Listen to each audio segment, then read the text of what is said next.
Hi everybody, this is Black Rhino Ranger. Another day, another live stream.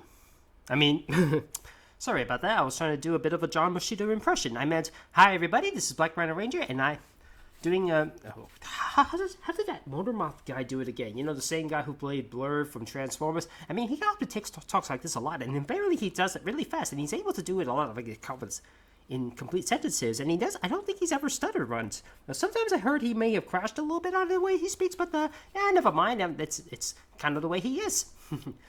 Okay.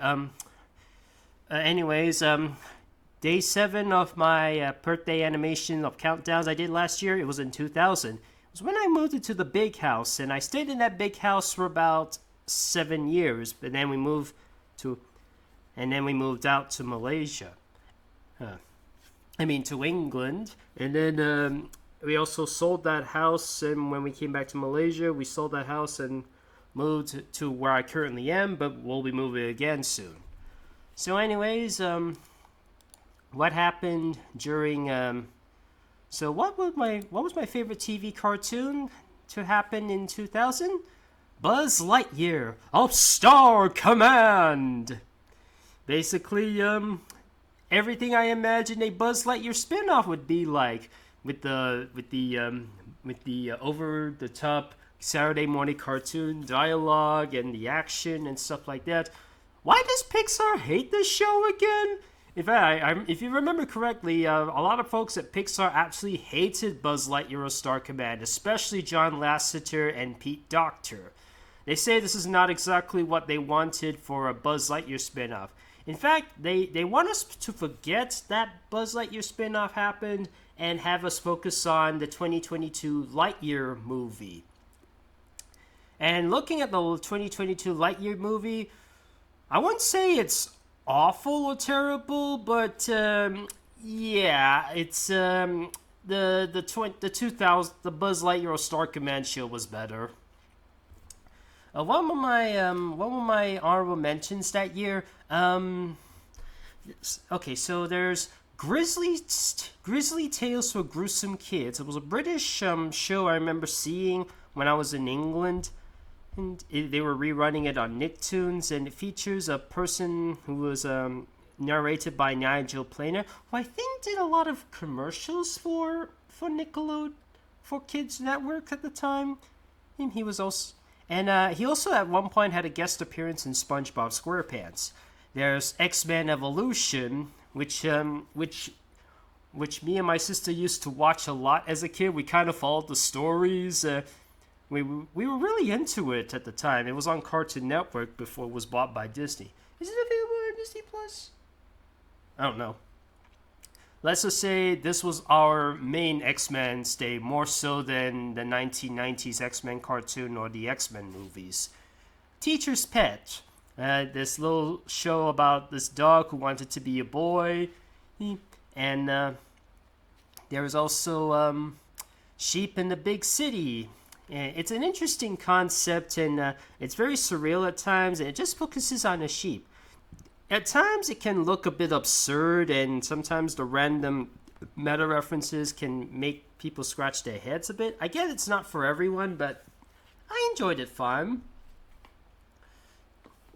And what is my favorite animated movie of 2000? The Emperor's New Groove. Yeah, just the zaniness and the wackiness and the colorfulness of the characters. Eartha Kitt and Patrick Warburton as Yzma and Krunk, a spot-on pair. Super funny. John Goodman and David Spade, decent combo as well, but Yzma and Krunk, they kind of steal the movie. And I also love, and again, I like animal characters and I like animal shows and movies, so it kind of checks out with the transformations and stuff. One of my very close contender was Chicken Run. It was supposed to take that spot, but I just found The Emperor's New Groove a little bit better. It's still a good film, still a great film nonetheless. And as of now, Chicken Run is the highest-grossing stop-motion film of all time. If only, can you imagine it trying to gain a stop-motion film capable of earning $1 billion? Probably not.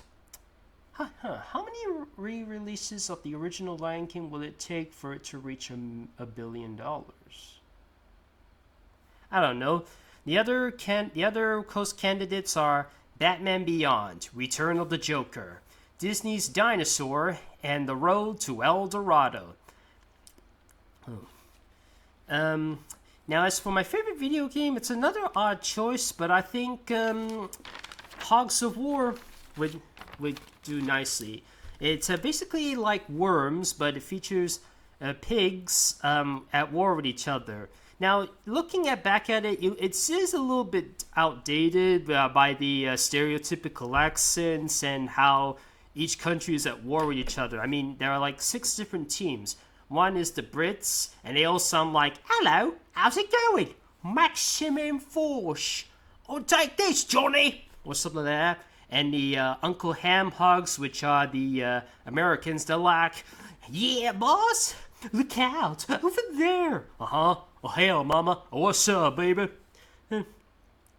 And the one I often like to play a lot because I like the color red is the Russian team, where they go, "You have come to the right place. I must break you." "Yes, Commander. My depression is not important. Just say the word, Daddy-o." There's also the Germans, the French, and they were like, "Au revoir, it is French for goodbye, you idiot."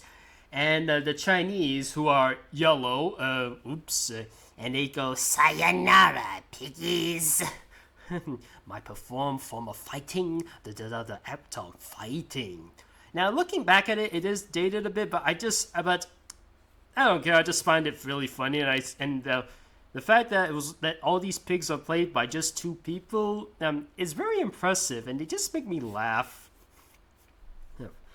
The honorable candidates are Crash Bash, Marvel vs. Capcom 2, The Jungle Book, Groove Party, and Spyro, Year of the Dragon. So anyways, so what's happening in the short? XR from Buzz Lightyear, he stretches his arm out, and I think for me, when I was a kid, I think XR was like the first character I ever drew that's a fan art. Maybe because he was quite easy to draw. Okay, so Ruby Badger 223 says, "What is your favorite childhood show?" And I said to them, if you're watching these videos, you probably could see which one is which. And here's Cusco in his llama form, and he spits out the letter thing. And it has this code here. This is a reference to a song called Jenny, which has the lyrics X8675309.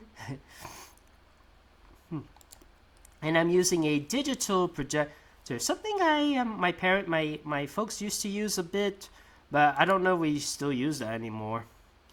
And again, to make sure I did the flashy thing, which I reused from the previous one, make sure it's not too flashy. Just dim it a little bit.